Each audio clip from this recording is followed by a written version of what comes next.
make sure everything is okay. Make sure the light is okay. I think that's good there. Okay, let's see what it looks like on here. Okay. Sometimes I can't tell. I feel like this is just, I don't know. I gotta get me a real camera because I feel like it doesn't look the same way to me as it ends up looking on my computer. So I just always have to double check. Okay. All right, hello everyone. We are live again tonight. I think this is our 4th night. And we're still celebrating Black Breastfeeding Week. So I am a Black breastfeeding mom. I'm a mom of 4. My name is Tashima McRae, and I'm a doula also. So this is my 4th time breastfeeding, and I am exclusively breastfeeding. I exclusively breastfed all my other children. And hi, Esther. You know, I didn't even see that thing when it came through for Tayana, so I definitely have to go back and watch that, which I will. But thank you for joining the live tonight as well. So like I said, this is our 4th night, I think, and tonight is a big one. Wait, did I say everything I want to say first?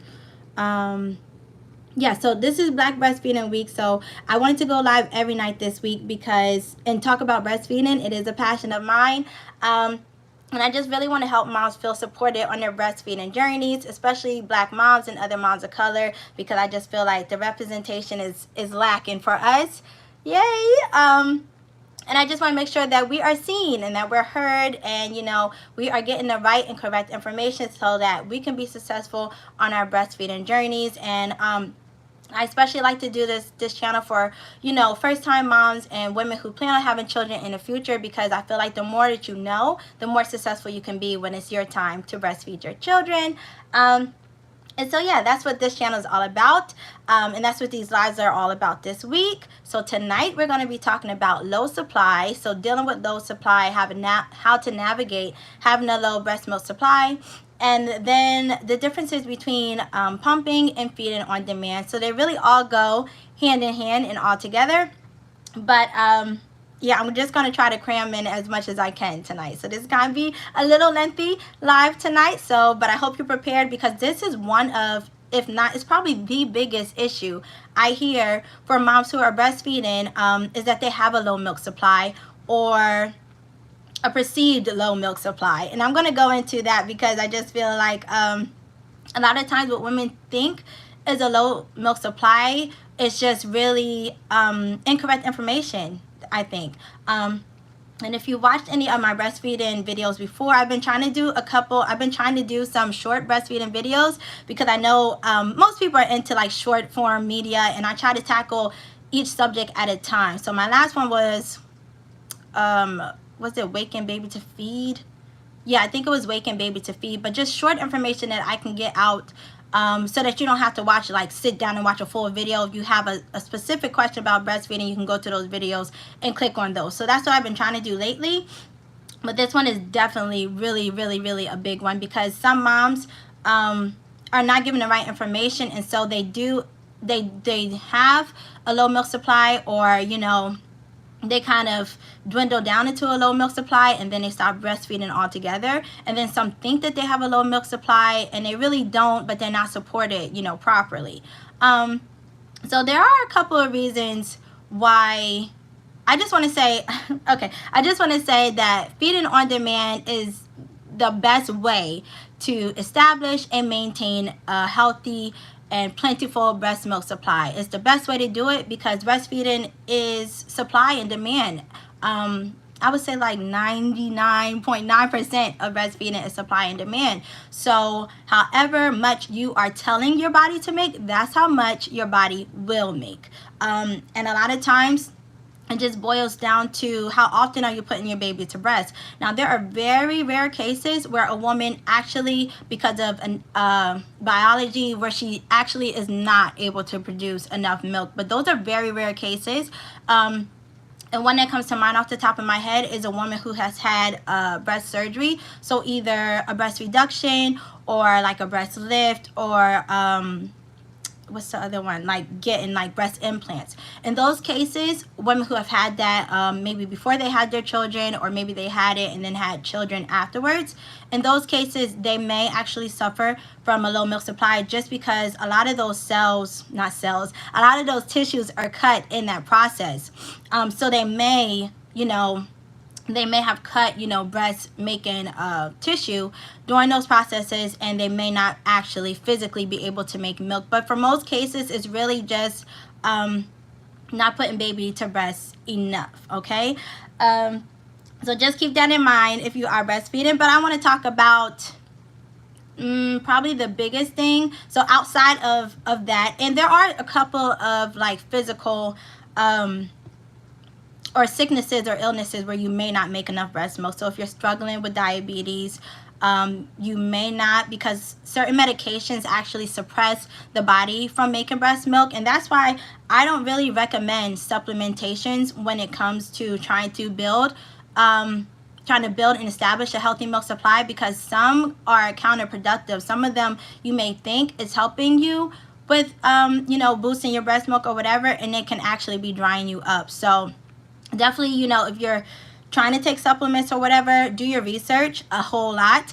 And everybody's body responds differently if you're a woman. So you really can't even go by hearsay. You can't really even go by like maybe friends that say, oh, this worked for me, because your body may do the exact opposite. There are some things and I don't really know them offhand, so I don't even want to recommend, but there are some natural things that you can take. But I always try to just, if I'm encouraging someone or, they need help with boosting their breast milk, first thing I'm going to point you to is food, and just making sure that you stay hydrated. Because if you're making sure that you're getting certain nutrients or whatever in your diet, you're eating a well-rounded, based diet, your breast milk should be fine. And if you're staying hydrated, because being dehydrated will definitely cause your breast milk supply to tank. But one of the main things as far as like producing not enough breast milk for your baby or babies is limiting sessions. So limiting your breastfeeding sessions. Yeah. Yep. Oh my gosh. Oh, it's hot in here. See, I told you I'm hot all the time. Oh, okay.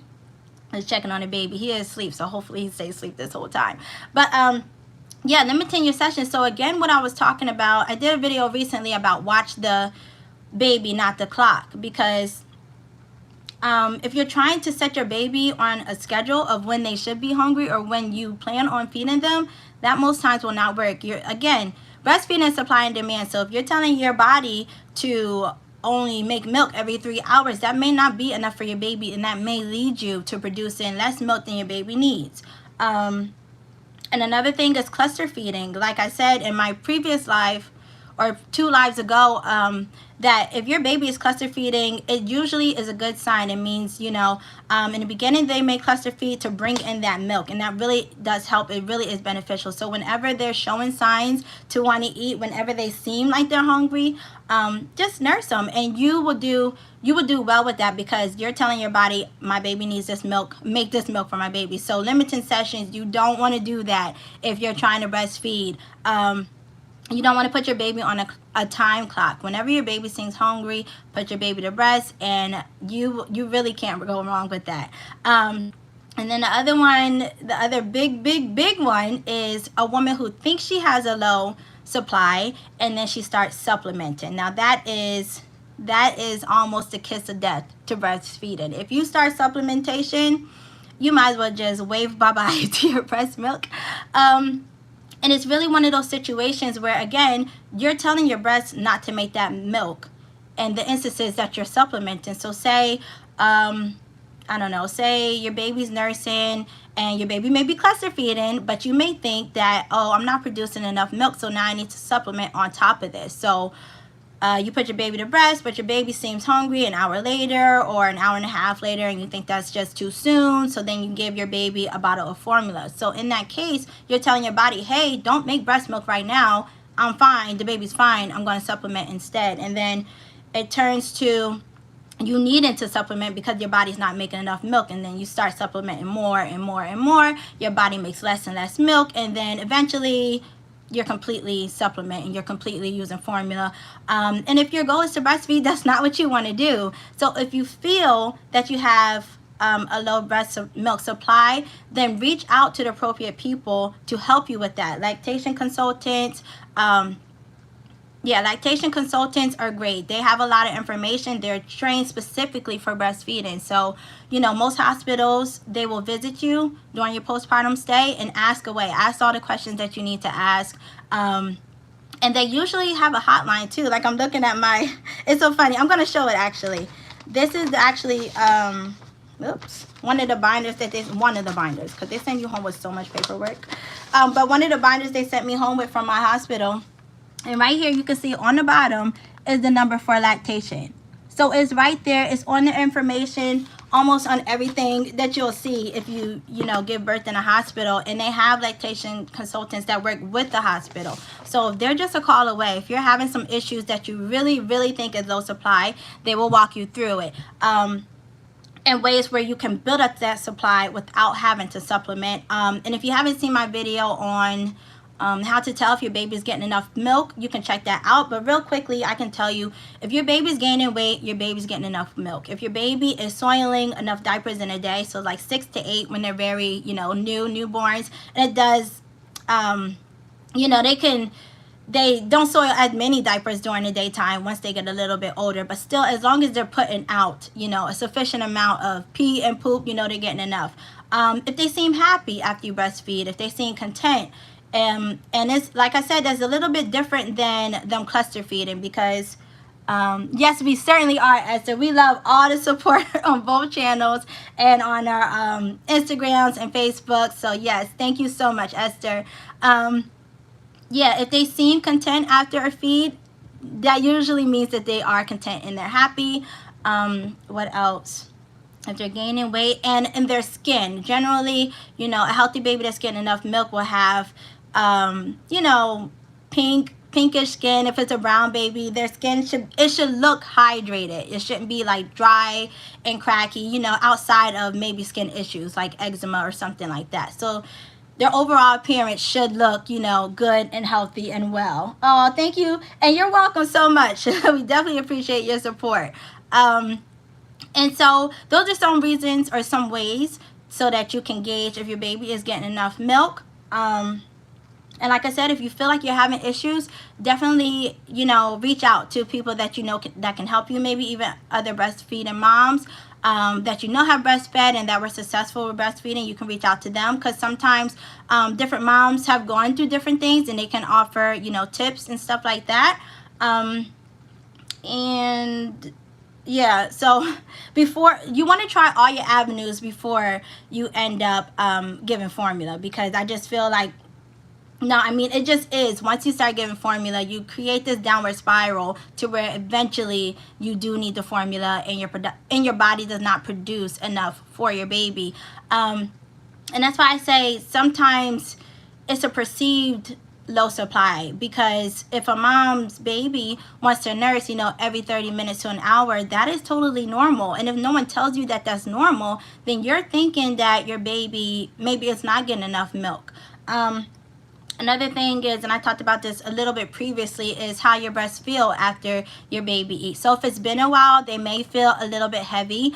But after your baby eats, they should feel a little bit lighter. Now, this is not to be confused, though, with engorgement, because when you're engorged, they're really super heavy and they're filled up with milk. And that usually is because your milk has just come in, or it's a different session that a different stage that your baby is going through. So like I said, a growth spurt, if your baby's sick, things like that can lead to engorgement the first time your baby sleeps through the night. But your breast won't always feel that completely heavy. So don't think you're not producing enough because your breasts don't feel super heavy. And you may notice a change in how your breasts feel before your baby eats versus after. But just because they may still feel light to you, don't think that they're not getting enough milk. If you see that they're gaining weight and they're happy and they seem content, then they usually are getting enough milk. And gaining weight is the biggest one. If you're concerned about your baby's weight gain, there are weighted scales, so baby scales that you can put your baby on. When Say was in the NICU, again, I always go back to her because there's a lot of things I learned during my first breastfeeding journey, which I feel like really helped me to be successful with my other breastfeeding journeys. So in order to leave the NICU, she had to weigh a certain amount. I think it was maybe 4 pounds, and she reached all her other milestones. I mean, she reached that milestone before she reached some of her other ones, so she was a little bit bigger when she was able to come home.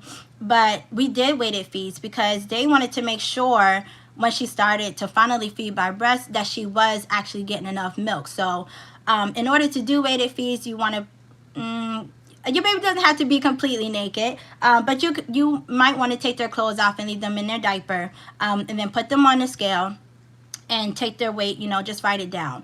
And then feed your baby, and then put your baby back on the scale. However you weighed your baby the first time, whether it was clothes on or off, you want to make sure that's the same. And then, subtract that number just to see if your baby is actually getting milk, like transferring milk from the breast. So we did that a lot until the doctors and, the nurses was sure that she was getting enough milk, which she was. She was a greedy something. So she did get enough milk. But that's one way you can do it. You also, as mom, can do it. So you don't have to go out and buy a fancy baby scale or whatever.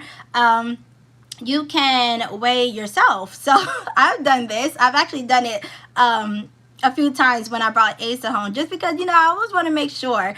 So I will weigh myself, write the number down or whatever, and then get on with him after. No, how did I do it? And then I will weigh myself afterwards. So you can do it that way. Or you can get on with your baby and weigh you two together before you feed, and then feed, nurse your baby, and then get back on you and your baby afterwards, and then you should see an increase in how much the baby was able to take in. So yeah, right? Because I'm like, some people get caught up in like the instruments or whatever, but if you have a regular household scale, you can definitely do that. You don't have to buy a baby specific scale, but you can weigh yourself. You can weigh your baby on a regular scale. It's not as accurate as the baby scales because I think they weigh in grams, but you should be okay with the regular scale that weighs in pounds and ounces. So that's one way if you want to just get that peace of mind. But yeah, if you supplement too early and too soon, that almost always will lead you to having to just supplement the whole entire time. And I just want to say, trust your body. I know I say that a lot, especially when it comes to birth.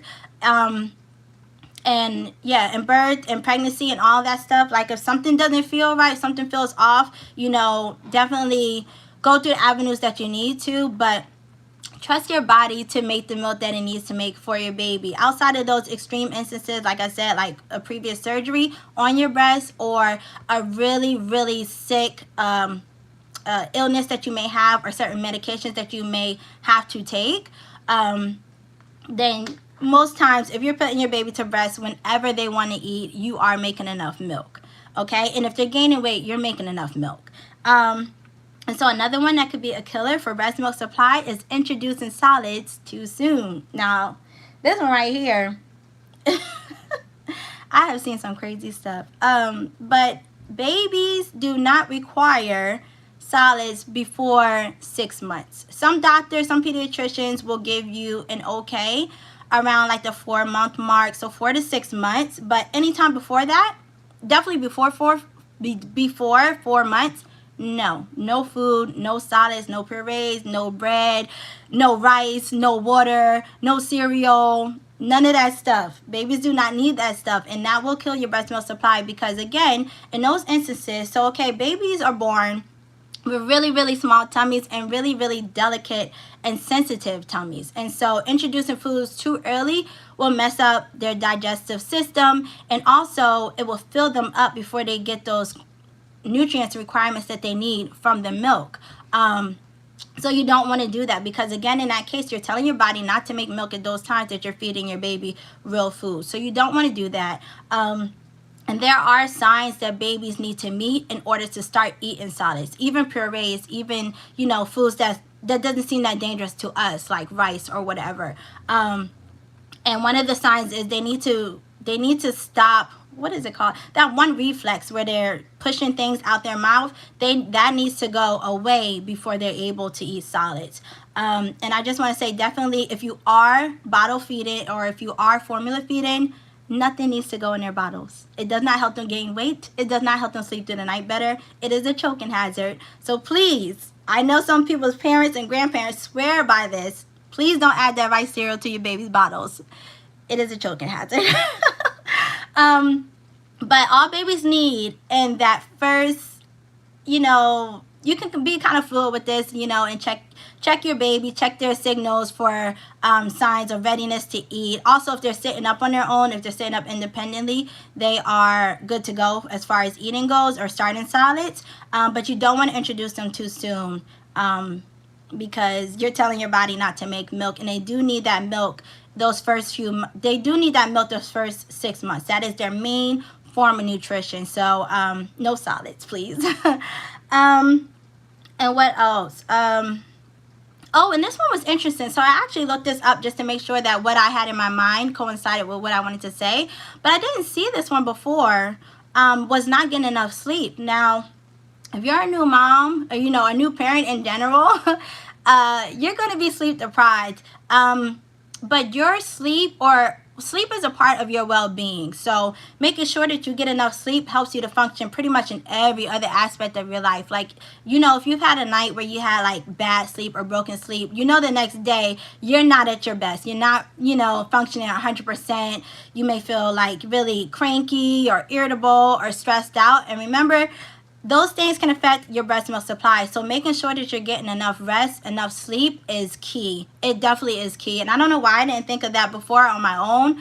But yeah, and that is one of the reasons, again, why I do co-sleep. Because co-sleeping for me allows me to get the most amount of sleep versus trying to put a baby to sleep for 30 minutes to an hour, then finally going to sleep and then sleeping for an hour or so and then waking up hungry again. So usually if I'm co-sleeping, we get the most amount of sleep. And that's why, one of the reasons why it works for me. So yeah, making sure that you're getting your rest, making sure that you're not stressed, and making sure that you can relax while you're breastfeeding or, while you're pumping. And so, yeah, like I said, certain medications, you want to check if you're on medications for anything, or if you are prescribed something, or if you're thinking about taking something over the counter yourself. Check and make sure that it's safe for breastfeeding. I want to say most medications are, but if you have like a really bad sickness and you have to take so for me, I had to take labetalol after my first and second birth because my blood pressure for my first, I had the preeclampsia, and that kind of carried over till after my delivery. And then for my second, it wasn't preeclampsia as severe as the first time, but I did have. Are we back up? Okay, I hope this is still going. Yeah, okay. Because my doctor told me that it was safe, but I just wanted to make sure it was safe because I knew I was breastfeeding. Now, there may be some other medications specifically for diabetes or high blood pressure that you may be prescribed, but if you're breastfeeding, if maybe if you're on those medications before you get pregnant or while you're pregnant, you just want to make sure that it's safe because certain things do pass through your breast milk to your baby. So you want to make sure those are okay. Other medications like for headaches, like Advil, Tylenol, those are okay in most cases. And I'm trying to think what else that I know of offhand. So like Colace, I did have to take that after all of my pregnancies. Honestly, that's a stool softener. That's safe for pregnancy, but you just want to double check. You always want to double check before you end up taking something that can affect your baby. Okay, so that was about the low supply. And like I said, a lot of times it can be moms thinking they're not making enough based off of how frequently their baby is eating, or it could actually be because moms are supplementing because they're not feeding as often, and then you're telling your body not to make enough milk for your baby. And then you can always build up your milk supply to be what you need it to be or what you want it to be. Just put your baby to breast more often. Yeah, just put your baby to breast more often. That's the main thing I can say is feeding on demand really is the best way to do it. And then also, for moms who maybe have given birth or recently given birth and they didn't breastfeed and now they want to breastfeed, you can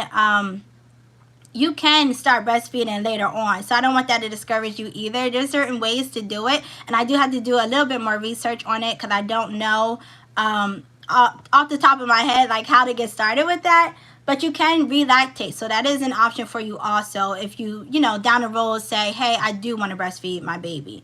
Okay, so now let's talk about pumping and feeding on demand. So like I said again, feeding on demand is the best way to establish and maintain a good, healthy breast milk supply. And so I encourage you to do that if you're trying to breastfeed, especially if you plan on breastfeeding for a long period of time. But I know some moms have to pump, and I know some moms prefer pumping. It's just it will take a little bit. It will take a little bit more from you, a little bit more of consistency from you if you are pumping or if you're exclusively pumping, because again, feeding from the breast is the best way to get your body to make sufficient amount of milk. The pump and actually putting the baby to breast is not the same. It's not equivalent.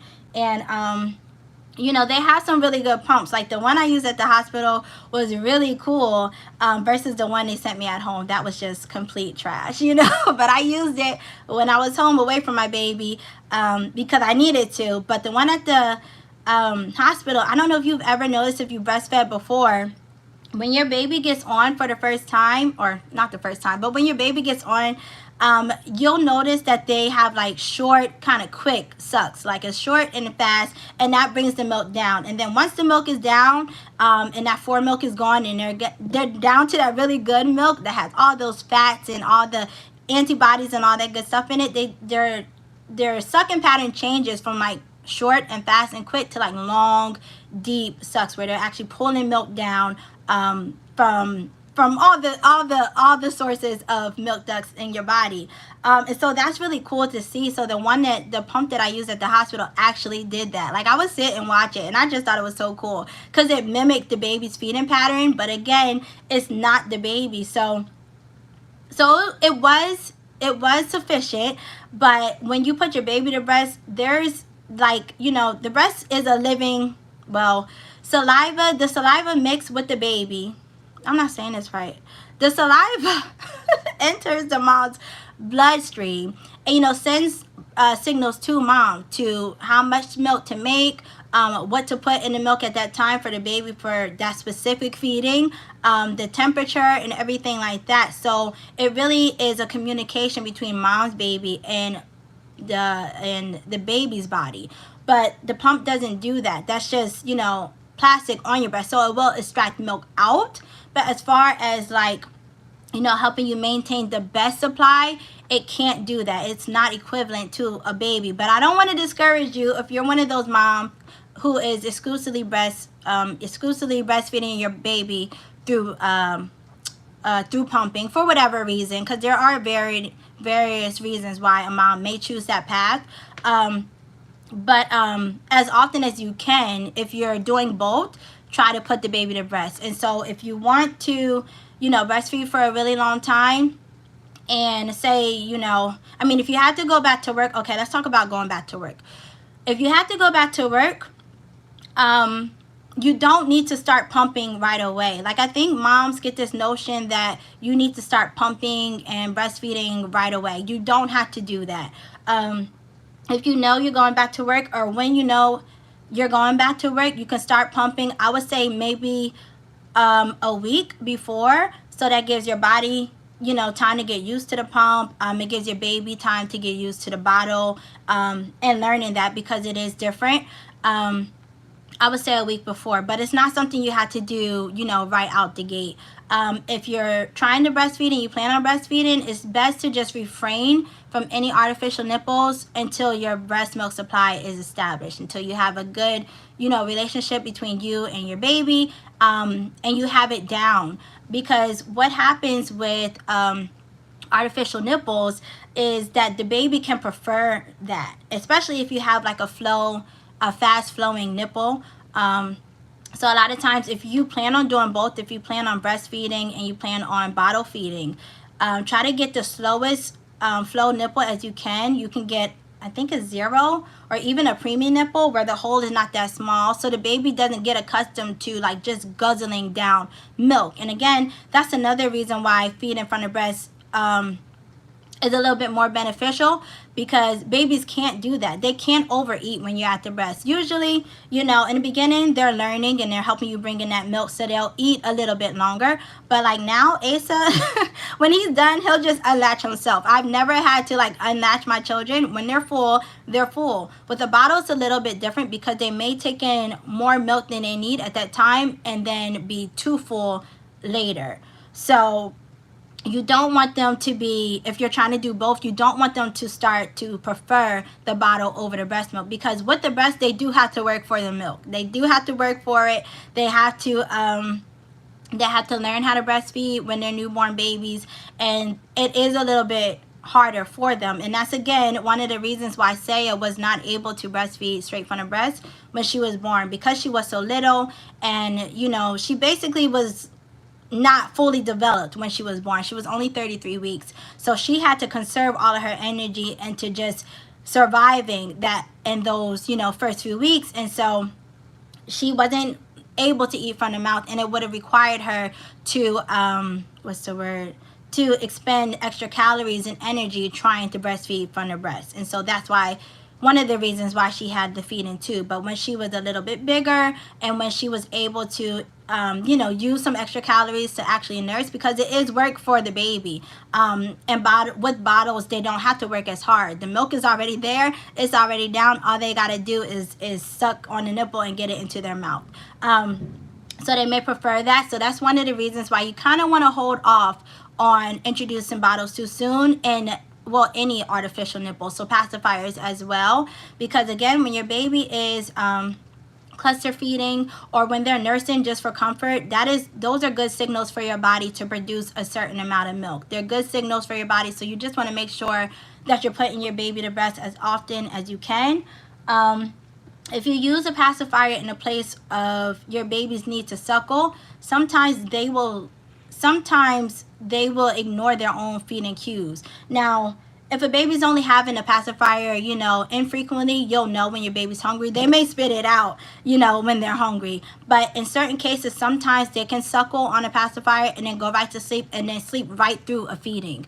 So you don't really want to encourage that. So it's just best to wait off a little bit, as long as you can, if you don't need to. And don't feel like you need to. If you're home, or you work from home or whatever, and you don't need to pump, then don't. You know, I'm not a fan of it for my own personal reasons. But there is, you know, if you have to do it and your goal is, I want my baby to have breast milk, period, then yes, pump. If you're one of those moms who are exclusively pumping, you can do that. Or if you're one of those moms who maybe have problems with your baby latching in the beginning, you can pump out milk just to still signal to your body to, you know, build up a milk supply and get that milk out.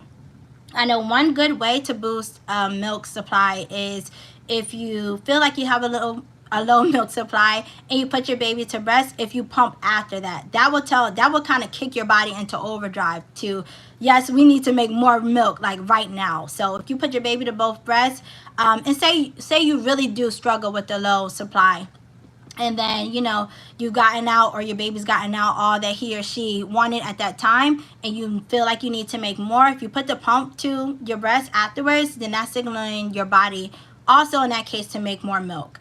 So it can be beneficial, but I say if you don't need to use it, don't rely on it, okay?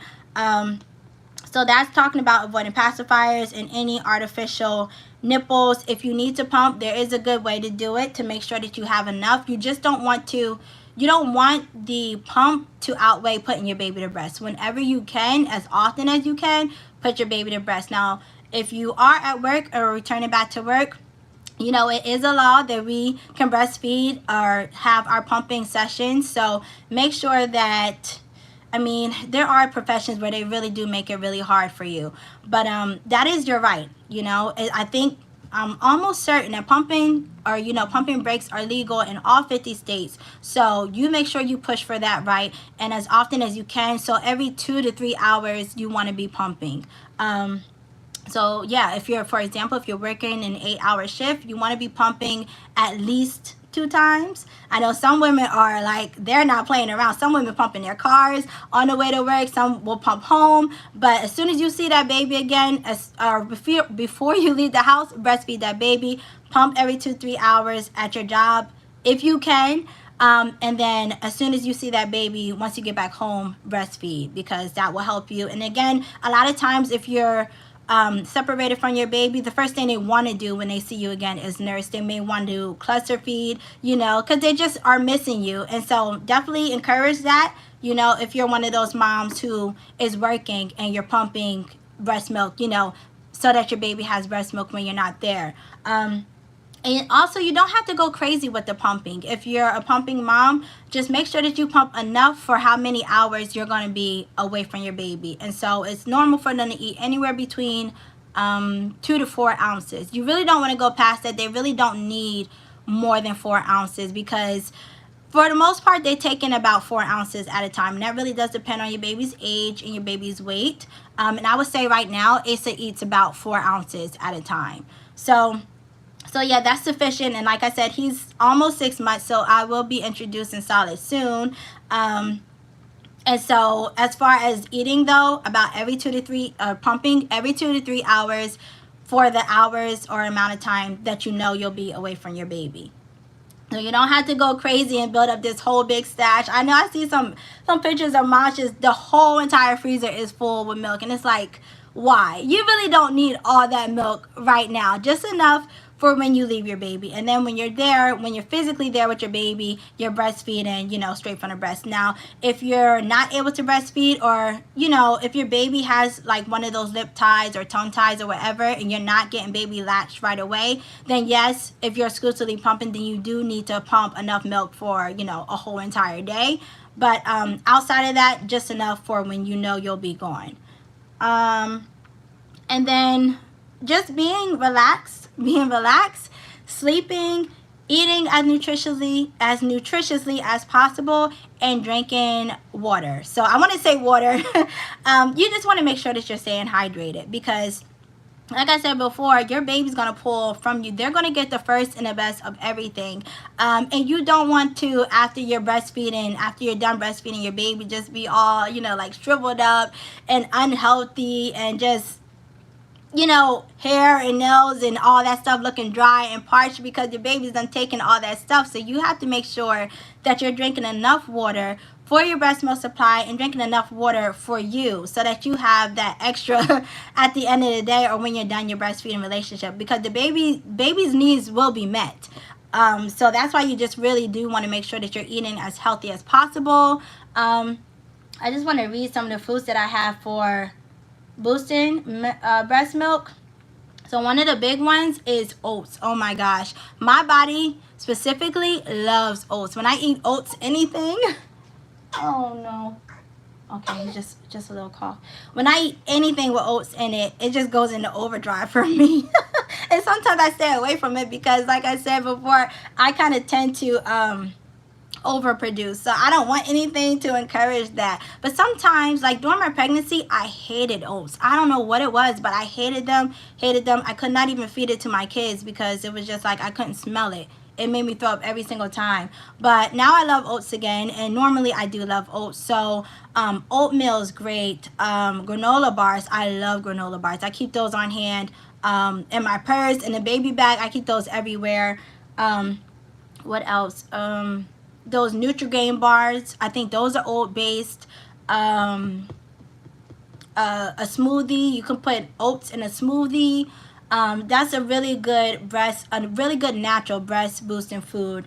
Another one is eggs, which is really funny because if you've been watching my channel, if you know me, I love eggs. They are my favorite food, and I have at least 4 eggs a day. And I love eggs. I love eggs so much. And I wasn't surprised to see this on the list. Me too, love granola. Me too. Oh, and yes, granola. Yes, I forgot about that. So if you're having some yogurt, you know, sprinkle some granola up in there. Those parfaits usually have granola. You can add that to it. So, you know, you got your yogurt, you got your granola, you got your fruit, and, you know, a little bit of honey. Like, you cannot go wrong with that. That is such a great just a natural way to do it. So, you know, there are supplements you can take, but I just feel like if you get it through your diet, it's even better. And of course it's better because the baby gets it, you know, gets it tasted as well. So, so yeah, eggs, omelets, scrambled eggs, you know, if you're one of those people. Thank you, Esther. Yeah, I'm just trying to get as much information out there as I can because I got to help these mommies out. I need them. I want them to breastfeed these babies as long as possible and as healthy as possible. So, you know, if you like the, I know some people put their eggs in their smoothies. You can do that. I'm not one of those kind of people. But any kind of way, like, you know, if you're one of those people that like poached eggs or eggs over easy or sheared eggs. I mean, I can go on and on about eggs.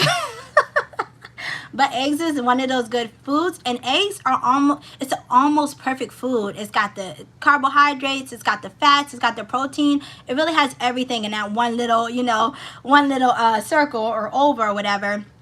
So definitely, yes, if you feel like you need to increase your supply, get you some eggs and try eating eggs every day, and I feel like you most definitely will notice an increase in your supply.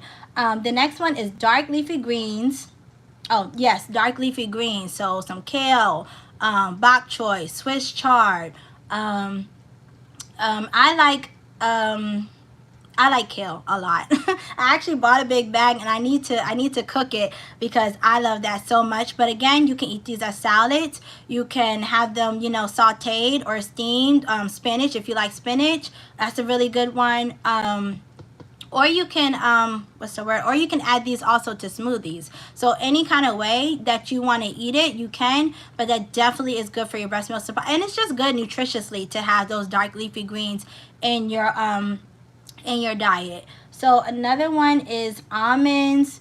And I personally like almonds. It's so funny because almost all the things on this list I personally love and have been eating for years, especially when I was vegetarian, because they were my favorite food. So it's something that you know, I really switched over to anyway, and it's like, it was great because, you know, when I did have Saya, I didn't really have issues with supply, and so I feel like these foods definitely helped me out. So some almonds are good, walnuts are good, what's that other one? Pistachios are good. They just have really good nutrients in them. And try to get them, you know, you don't want to go and get like the honey roasted or whatever. Try to get them as natural as possible. But, you know, just a handful here and there will really, like, you just give you those extra nutrients that your body needs and will be really beneficial for your breast milk supply. And then the last one is, well, for this list, is seafood. Leafy greens are definitely a favorite. Love me some spinach, kale, and Brussels. Oh, Brussels sprouts! Oh my gosh, I love Brussels sprouts. I forget about Brussels sprouts all the time until somebody else mentions them, and I love them. I'm trying to get my kids to love them too. Kenzo loves them, but the other two, they're like, no. But oh my gosh, yes, Brussels sprouts, and you can saute those bad boys. They taste so good with like some potatoes. And even your eggs, like if you like the scrambled eggs, you can make like a little hash for yourself, or you can make the what is that thing I was gonna say, scrambled eggs, or you can make like the over easy eggs. So that's how I like mine. I like the runny yolks, and have your little your Brussels sprouts and your potatoes and your onions, and add you some poached eggs on top. Like, so delicious, so good for you, and so good for your baby and your breast milk. So yes, that. Oh, and seafood. And so with seafood, you kind of want to be careful. There are certain fish that have a lot of mercury in them, like swordfish. If you're breastfeeding and if you're pregnant, kind of stay away from that one. That one has a lot of mercury in it, and there's a couple other ones. Certain cuts of tuna have a lot of mercury in it, but salmon, I love me some salmon. I have to have fresh salmon at least once a week. It's so good, and it's got a lot of fat in it, but it's the good fat, and I can just tell when I eat that, my baby is happy. I'm happy, the baby's happy, the milk is just, you know, flowing and good, and I can tell in my breast milk and through my baby that he's had a really good meal. So love me some salmon. And salmon has, you know, like the DHA and what else? DHA and something, but some that's really good for brain development. So even if you are pregnant, these are some really good foods for you to eat because they're healthy, they're well-rounded, and they're nutritious. And then again, just making sure that you, right? Oh my gosh, I love salmon so much. I just recently, or probably the last year, 2 years or so, started buying fresh salmon. I'm telling you, frozen salmon does not compare. If you can afford it, buy it fresh and cook it, and you'll see the difference. Like, it's next level. And I love me some salmon steaks. I don't know if you've seen that video here on this channel where I made my family dinner. And I made the salmon, I made roasted potatoes, and asparagus. If you haven't seen that video, check it out. But those salmon steaks was, woo, they're so delicious. But you know, they're the priciest cuts of salmon. You can get fillets that's a little bit cheaper, and they charge, you know, by the pound. And there's another cut that I like, but or a lot of times ShopRite, where I shop, they have the salmon already pre-cut. Yeah, it's so good, right, Esther? Like, it's night and day between the frozen and the fresh. So good. But they have the salmon, and a lot of times they'll put different like rubs on them, or they'll put like a garlic butter on top. Sometimes they're cooked, and all you got to do is put it in your oven at the house, and then sometimes they're actually raw. So then you can cook it whatever way you want, but the sauce will be in there with it, and I'm just like, you can't go wrong with salmon. But you also, trout is good. What else is good? I don't want to say shrimp. Shrimp is okay. Shrimp is okay if you like shrimp. What's another cut of meat that's really, really good, really healthy? I don't know. I'm drawing a blank right now. But yeah, try to get some seafood in there if you're a seafood person. I know some people don't like seafood. And you know, I like to bake mine, or kind of roast it, kind of bake it.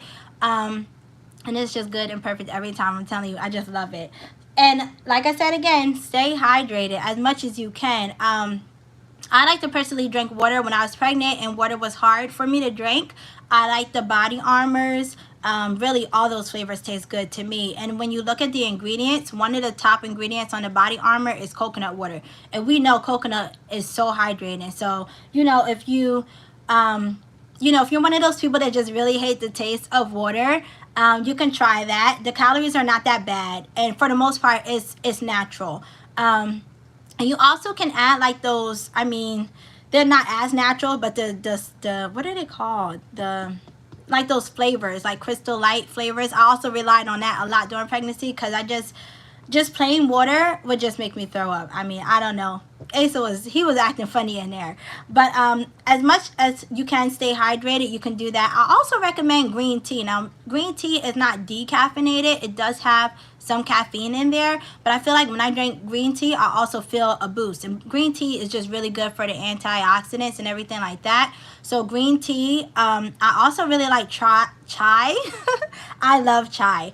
And one of the bases for chai, if you get it as like a cold drink, a lot of times they use green tea extract in that. So just try to make sure, you know, that you're getting in those good nutrients while you're breastfeeding. It will definitely help you with your breastfeeding journey into producing enough milk, sufficient amount of milk. So you don't want to be, I mean, I have my moments, so I'm not gonna lie, but you don't want to just be eating chips and cake and cookies, and you know, yes, you can eat it here and there, but you want to make sure, for the most part, as much as you can, that your diet is clean. And then again, making sure that you are sleeping as well as you can. Oh, see, I love chai, but that matcha, I can't get with it. I can't. And I've tried it multiple times, but I don't know what it is. It just tastes like, I don't know, like grass. Tell me a matcha drink that you like, Esther, and I would try it. Is it just straight matcha? Um, yeah, I don't like it. I want to like it though, because I know it's really healthy, you know? But yeah, and if you're also one of those people that like smoothies, you can get a lot of these supplements in right? I know I can talk about some food, you know that. But you can get those not, I didn't mean to say supplements, I meant to say the powders. You can get those powders and add that to whatever it is that you do like. So if you buy a big bag of like frozen vegetables or fruits, and you make your smoothie with almond milk, or you know, coconut milk, or what did it have now, oat milk. Like if you made an oat milk smoothie with some fruits and vegetables and some of those concentrated powders, oh my gosh, the best thing ever. You're doing your body a favor and your breast milk a favor, and I'm telling you, your baby will appreciate you. But yeah, just making sure that you're as relaxed as possible. I don't think a lot of people notice, or I don't think a lot of credit is given to how mom is feeling really does affect her breast milk supply, her pregnancy, her postpartum journey. You know what I mean? A lot of how mom feels will rub off on your children or on your supply, and being able to produce enough. So even if you're a pumping mom, the ice or hot matcha drinks from Starbucks or Dunkin' are good. All right, I'm gonna try it. I'm gonna try it again, Esther, and see, because you know, the first time I tried chai, I did not like it, and I did try it hot first, and I didn't like it, but I was able to like it when it was iced, and now I like it, period. So hot or cold, I can drink it. So maybe it's just one of those things I need to try again. I'm gonna try it. Okay, I'm gonna try it. I'm scared. But yeah, just trying to make sure that you're relaxed. So if you're pumping, you want to try to do it in a quiet area. Try to do it somewhere where you feel comfortable, where you know, you feel like what's the word? Like, I would say try not to do it with a whole bunch of distractions around. Same thing goes for breastfeeding, but the more you breastfeed, the more it becomes like second nature to you. But in those beginning days, try to do it where you're relaxed, you're comfortable, and it's quiet, so you can just really kind of focus on that. And that will help. Also, if you're pumping, looking at a picture of your baby can help you to, you know, get more milk out. If you maybe smell something that your baby has worn, that will help. And just, you know, thinking about your baby will help you to produce or to pump out more milk. If your baby's there with you, I mean, you don't really have to do all of that. But those are just some extra ways that you can get more milk out when you're pumping. Smelling your baby, smelling something that your baby has worn, thinking about your baby, looking at pictures, and just making sure in general that you're as calm and relaxed as possible. And make sure you're getting your sleep and drinking your water and eating right. All these things go hand in hand.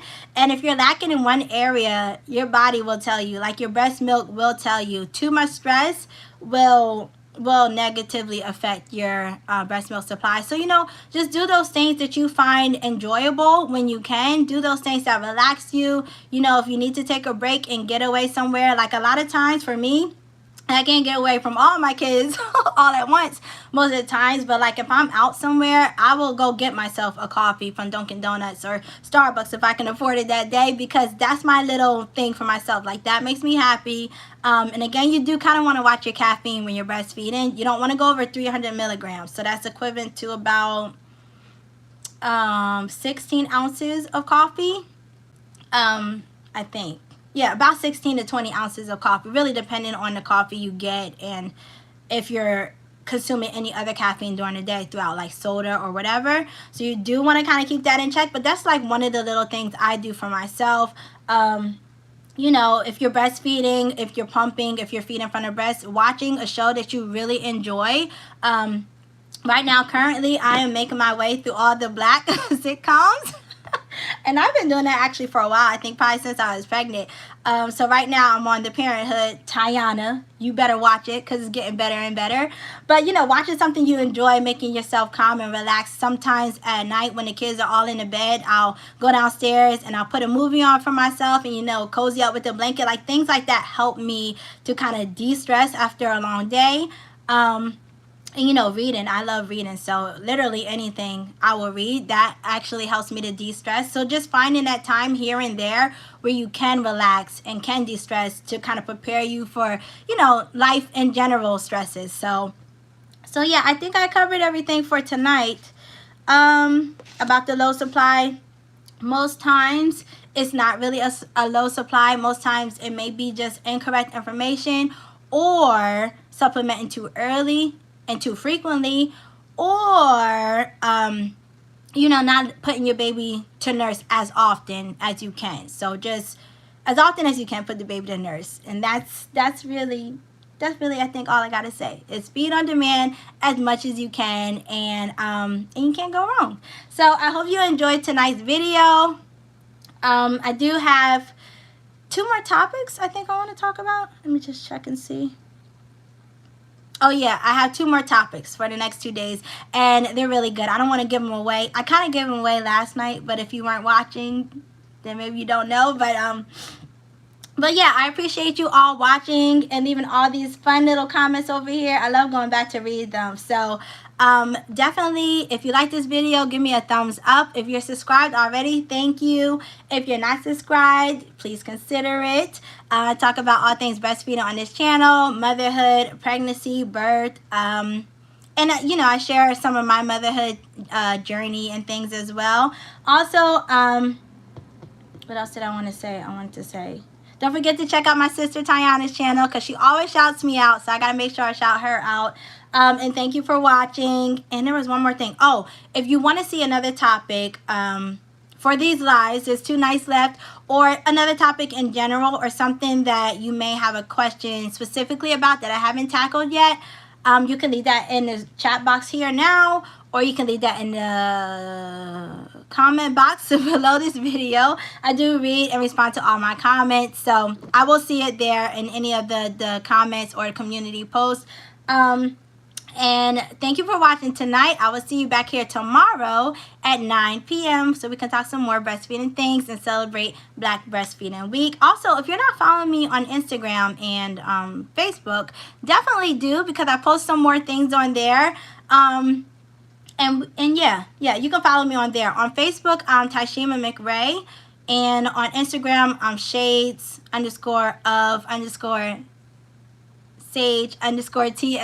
I always forget that. But yes, the same name on here as on Instagram, but just with the underscores in between each word. Okay, so I think that's all for tonight. Thanks for joining. I hope you had a good day, and I will see you tomorrow. Bye.